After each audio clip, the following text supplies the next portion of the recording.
నేను ఆ ఫ్రాడ్ బయట పెట్టాలని ట్రై చేస్తున్నానండి.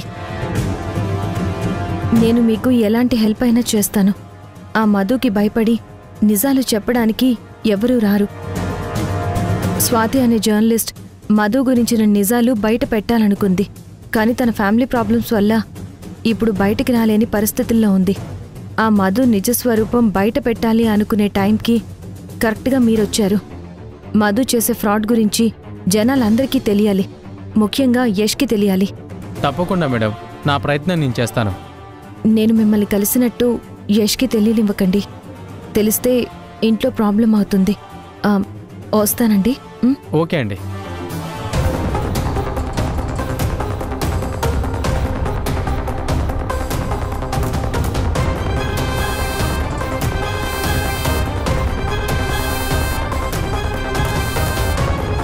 వస్తానండి. అలాగే మేడం.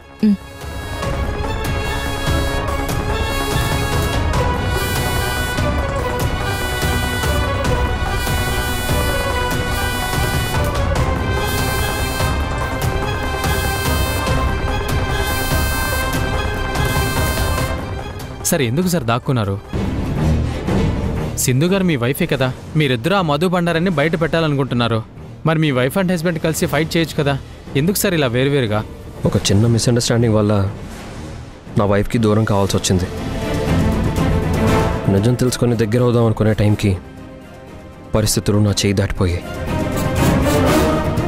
ఇప్పుడు నేను సింధు కలిసిపోయామని మా వదినకి తెలిస్తే సింధుని, నా ఫ్యామిలీని ఏమైనా చేస్తుంది. ఆ భయంతోనే నిజం తెలిసినా కూడా నా భార్యకి దూరంగా ఉంటున్నాను. ఏదో ఒక రోజు మా వదిన చాప్టర్ క్లోజ్ అవుతుంది. అప్పుడు మేము మళ్ళీ ఒకటవుతాం. సరే సార్, ఇప్పుడు ఏం చేద్దాం మనం? జనాల డబ్బు మా వదిన ఎక్కడ దాచిందో నాకు క్లారిటీ లేదు. కానీ ఒక ప్లేస్లో ఉండొచ్చని నా అనుమానం. పదండి సార్, ఇప్పుడే ఆ ప్లేస్కి వెళ్ళి చూద్దాం. ఇప్పుడే వద్దు. ఇప్పుడు మనం తొందరపడొద్దు. మా వదినకి ఆ పొలిటీషియన్ సపోర్ట్గా ఉన్నాడు. ప్లాన్ చేసుకుని వెళ్దాం. అందుకు నీ హెల్ప్ నాకు కావాలి.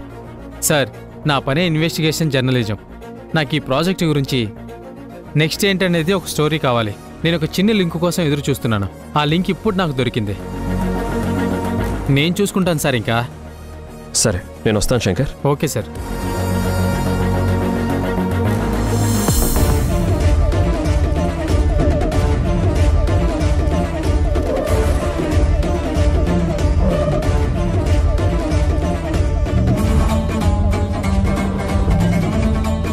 సార్, ఏంటి? చాలాసేపటి నుంచి కాంట్రాక్టర్ లోపల మీకోసం వెయిట్ చేస్తున్నారు సార్. ఇక్కడికి రమ్మని చెప్పాలా సార్? అసలే నేను ఇక్కడ వేరే టెన్షన్లో ఉన్నాను. కాసేపు అలాగే వెయిట్ చేయమని చెప్పు, పిలుస్తాను. అలాగే సార్.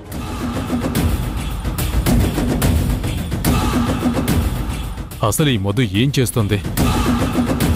ఈ మధ్య నాకు ఏ ఇన్ఫర్మేషన్ సరిగా చెప్పడం లేదు. జనాల దగ్గర కొట్టేసిన డబ్బు ఎక్కడ దాచిపెట్టిందో చెప్పమంటే ససే మీరా చెప్పనంటే చెప్పనంటోంది. నా మొహాన పర్సెంటేజ్ అనే ముష్టి వేసి మొత్తం అమౌంట్ తనే నొక్కేయాలని చూస్తోంది. నా ప్రమేయం లేకుండా డైరెక్ట్గా ఆ మధునే హవాలా డీల్ చేస్తే నాకు రావాల్సిన షేర్ నాకు రాకుండా పోతుంది. ఏదో ఒకటి చేసి మధు ఆ డబ్బంతా ఎక్కడ దాచిపెట్టిందో కనుక్కోవాలి. ఆ డబ్బు నేనే హవాలా చెయ్యాలి. అప్పుడు తెలుస్తుంది మధుకి నేనంటే ఏంటో.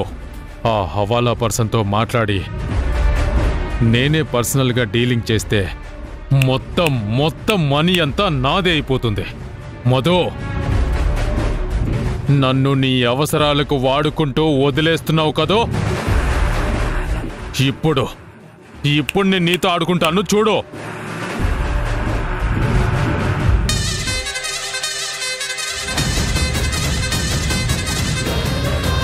ఆ సింధు ప్రతిసారి నీ గురించి అంతా తెలుసు, నీ వెనకాల ఎవరూ ఉండి ఇదంతా నడిపిస్తున్నారు, నువ్వు ఈ ఇంటికి కోడలిగా రాలేదు, ఏదో మనసులో బలమైన కోరిక పెట్టుకుని ఈ ఇంట్లో అడుగు పెట్టావు అని ఇంత కాన్ఫిడెంట్గా ఎలా అంటోంది? నిజంగా నా గురించి లేదా నా వెనకున్న మా మావయ్య గురించి తెలిసి అలా అంటుందా? లేదా నిజాన్ని నాతోనే చెప్పించాలని నన్ను ట్రాప్ చేస్తోందా? ఆ బగ్ సింధు నా రూమ్లో పెట్టనప్పుడు వాడెవడో శంకర్ వచ్చి ఆ బగ్ని నా రూమ్లో ఎలా పెట్టగలిగాడు? అసలు సింధు నా రూమ్కొచ్చి ఏం వెతికింది? ఏం అర్థం కావడం లేదు. మొన్న సింధునే కదా గుళ్ళో నుంచి వార్డెన్ని ఇంటికి తీసుకొచ్చింది. సింధుకి వార్డెన్ నాకిచ్చిన లెటర్ గురించి ఏమైనా తెలుసా? ఒక్కవేళ తెలిసి నాతో అలా మాట్లాడిందా? సింధుకి ఆ లెటర్ గురించి తెలుసో తెలీదో ముందు తెలుసుకుంటే మంచిది.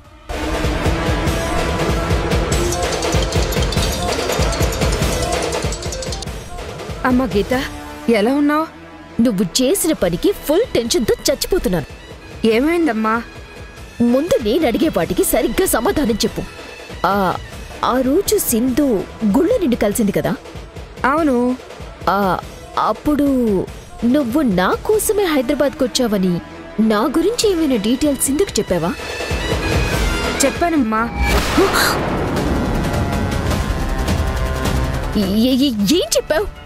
తెలిసిన వాళ్ళకి ఈ కవర్ ఇవ్వాలని వచ్చానని చెప్పాను. ఓ చంపేశావు పో. అసలు అలా ఎలా చెప్పావు? ఆ సింధు ఎవరో నాకు తెలియదు కదమ్మా. ఏం పని మీద వచ్చారో అని అడిగితే అలా చెప్పాను. ఒక్క పరిచయానికి వాళ్ళే అడిగినా చెప్పేస్తావా? ఇంతకీ ఆ కవర్లో ఉన్న లెటర్ సింధు ఏమైనా చూసిందా? ఏమో గీత, నాకంతగా గుర్తులేదు. ఎందుకు అడుగుతున్నావు ఇదంతా? నువ్వు చేసిన పనికి ఆ సింధుకి నా గురించి ఏం తెలుసు, అసలు తెలుసా లేదా అన్న కన్ఫ్యూజన్లో నేను కంగారు పడుతున్నాను. ఇదిగో ఇంకొక్కసారి నా గురించి కానీ నాకు సంబంధించిన వాళ్ళ గురించి కానీ ఎవ్వరు ఏం అడిగినా చెప్పకు, అర్థమవుతుందా? అలాగేనమ్మా.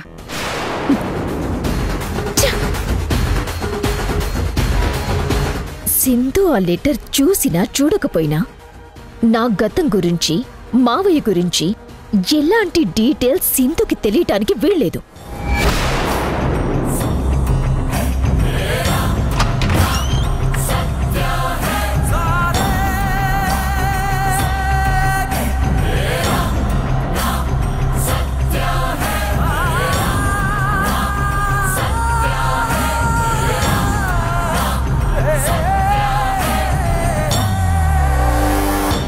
ఈ లెటర్ అనేది లేకపోతే నాకు ఎలాంటి కన్ఫ్యూజన్ టెన్షన్ ఉండదు.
సింధు, ఇంక నువ్వు ఎప్పటికీ నా గతం గురించి తెలుసుకోలేవు.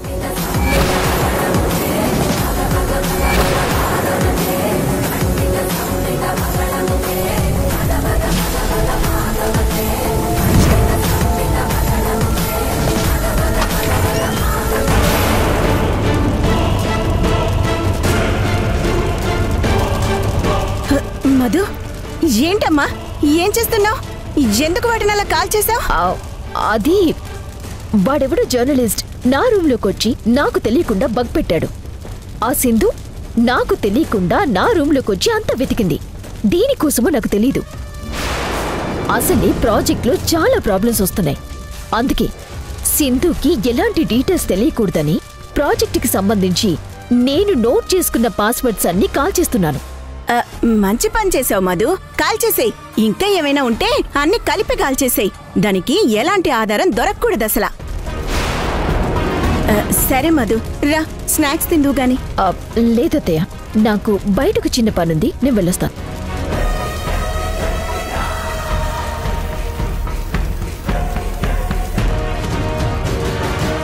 కొంపదీసి ఇది ఇప్పుడు కాల్చింది ఆ వార్డెనిచ్చిన కవర్ కాదు కదా?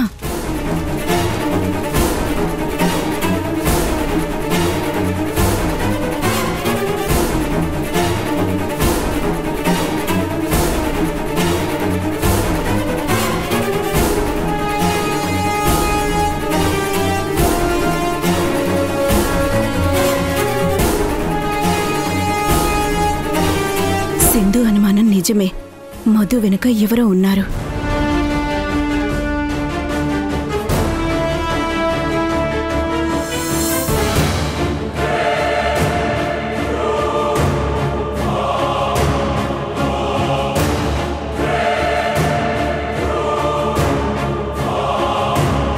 అసలు ఈ మధు నా కుటుంబాన్ని ఏం చేయాలని చూస్తుంది? ఆ వచ్చే వ్యక్తి ఎవరు? ఇంకెంతకాలం దీని ఆగడాలు భరించాలి?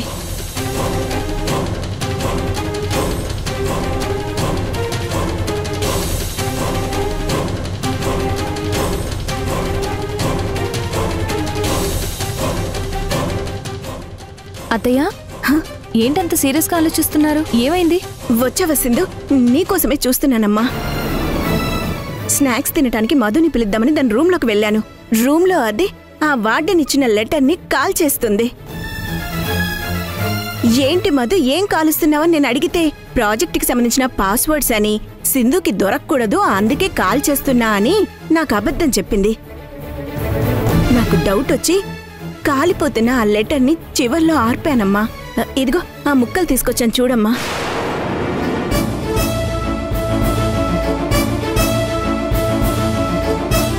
నీ పగలో సగ భాగం పాలు పంచుకుంటానమ్మా. అత్తయ్య, నిజంగానే మధు వెనుక ఎవరో ఉన్నారు. వాళ్ళ ప్లాన్ ప్రకారమే మధు ఇదంతా చేస్తుందనిపిస్తుంది. మన వెనక ఏదో పెద్ద కుట్ర జరుగుతుంది. మధు కోపంగా ఈ ఇంట్లో అడుగు పెట్టలేదు అత్తయ్య. ఏదో పెద్ద స్కెచ్తోనే వచ్చింది. అదేంటో వీలైనంత త్వరగా మనం కనిపెట్టాలి అత్తయ్య. లేదంటే మనం చాలా ప్రమాదంలో పడిపోతాం. ఆ మధు ఇంట్లోనే ఉందా? లేదమ్మా, బయటేదో పనుందని వెళ్ళింది.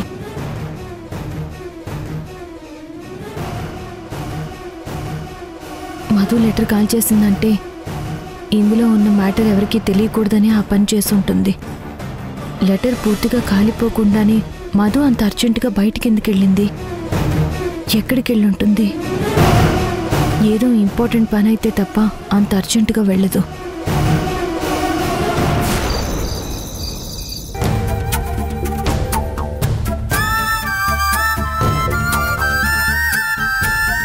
ఏంటి, హోంవర్క్ చేసుకుంటున్నారా? Very good. ఇదిగోండి, మీకు ఇష్టమైన చాక్లెట్స్ తీసుకొచ్చాను, తీసుకోండి.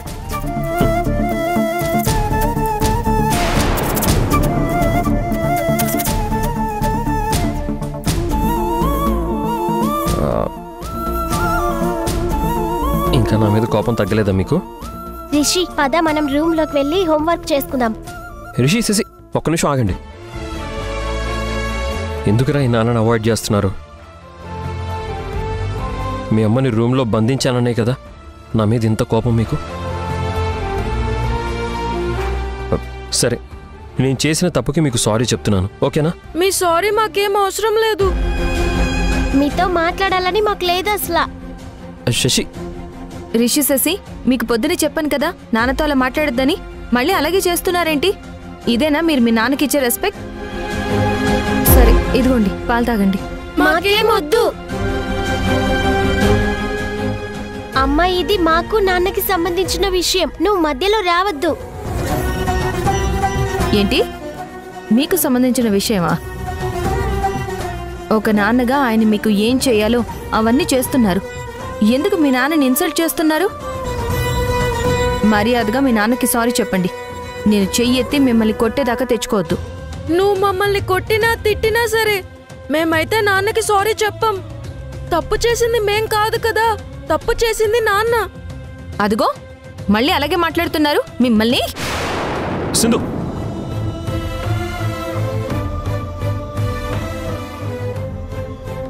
పిల్లల మీద చేపడితే బాగుండదు చెప్తున్నా. రిషి చెప్పినట్టు తప్పు నాదే, అందుకే వాళ్ళకి సారీ చెప్పాను. సారీ చెప్పినా మీ కోపం తగ్గట్లేదు కదా. నేను ఇంకేం చెప్తే మీ కోపం తగ్గుతుందో చెప్పండి, అదే చేస్తాను.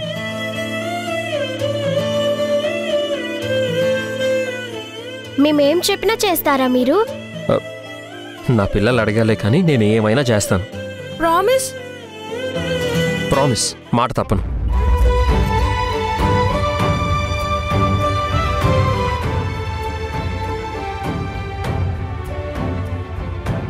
అయితే మీరు అమ్మకి సారీ చెప్పాలి.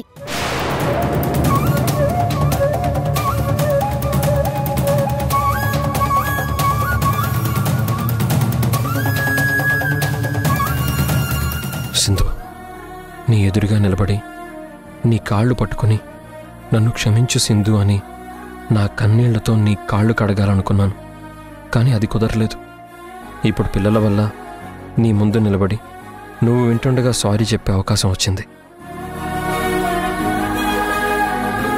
ఏంటి ఆలోచిస్తున్నారు? అమ్మకి సారీ చెప్పండి. సరేరా, చెప్తాను.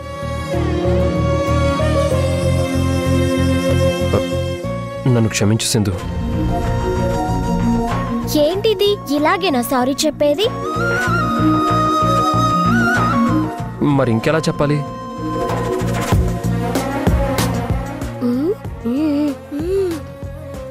ఉండు చెప్తాం.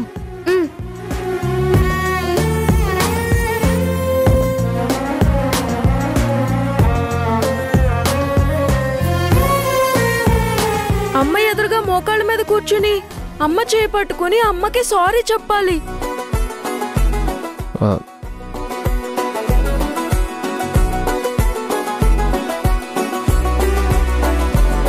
ఏ రిషి, ఇప్పటికే చాలా ఎక్కువైంది, ఇక చాలు. మీరు వెళ్ళి హోంవర్క్ చేసుకోండి. నువ్వు ఆగు సింధు. సరే, మీరు చెప్పినట్టే నేను చేస్తాను. ఏంటి ఇది, నువ్వు కూడా వాళ్ళతో పాటు? అమ్మా నీకేం తెలీదు. నాన్న, నువ్వు ఈ ఫ్లవర్ తీసుకుని అమ్మకి సారీ చెప్పు. నాన్న, నువ్వు అమ్మకి సారీ చెప్పు. సరే. శశి, నువ్వు ఇలా వచ్చేయ్. శశి, నాన్న చెప్పు. నాన్న తీసుకో. చెప్పు నాన్న, చెప్పు. చెప్తాను. సారీ చెప్పు. చెప్పు నాన్న. చెప్తాను.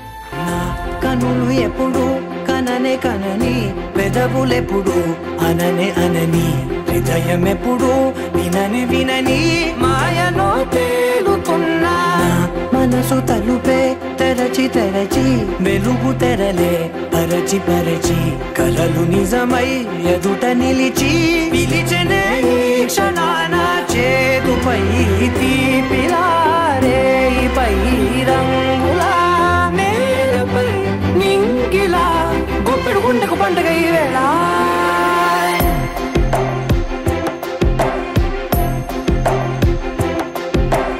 నా కన్నులు ఎప్పుడు కననే కనని, పెదవులెప్పుడు అననే అనని, హృదయం ఎప్పుడు విననే వినని, మాయలో తేలుతున్నా మనసు తలుపే తెరచి తెరచి, వెలుగు తెరలే పరచి పరచి, కలలు నిజమై ఎదుట నిలిచి, పిలిచెనే ఈ క్షణాన.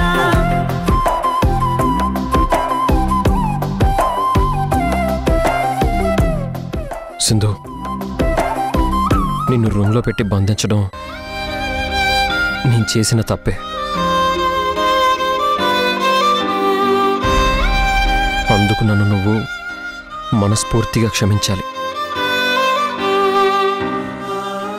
గతంలో నిన్ను అనుమానించి అపార్థం చేసుకున్నాను. నిన్ను ఎంతో బాధ పెట్టాను, కష్టాల పాలు చేశాను. ఆ బాధను నేను తట్టుకోలేకపోతున్నాను. అందుకు కూడా నువ్వు నన్ను క్షమించాలి సింధు, క్షమించాలి.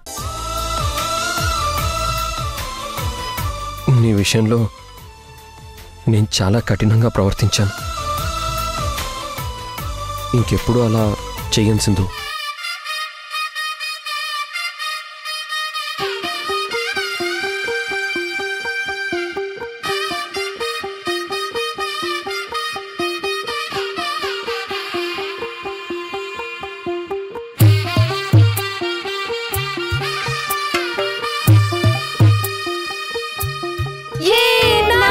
సారీ చెప్పాడు. మాకు నాన్న మీద ఉన్న కోపమంతా పోయింది.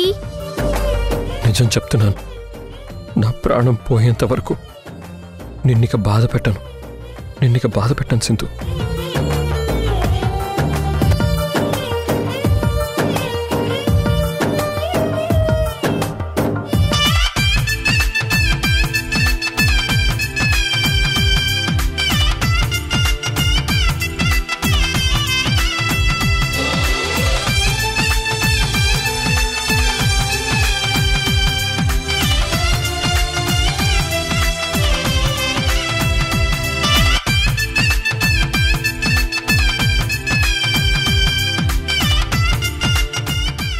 దాము, ఆ సంతోషంలో మనం కూడా పాల్పంచుకుందాం కదా.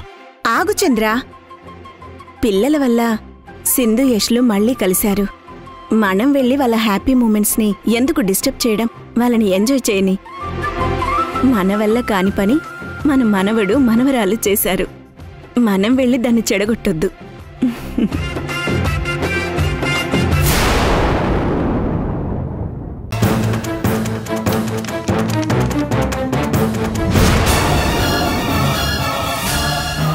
అత్తయ్య, ఏంటత్తయ్య అది? అబ్బే ఏం లేదమ్మా, ఏం లేదు.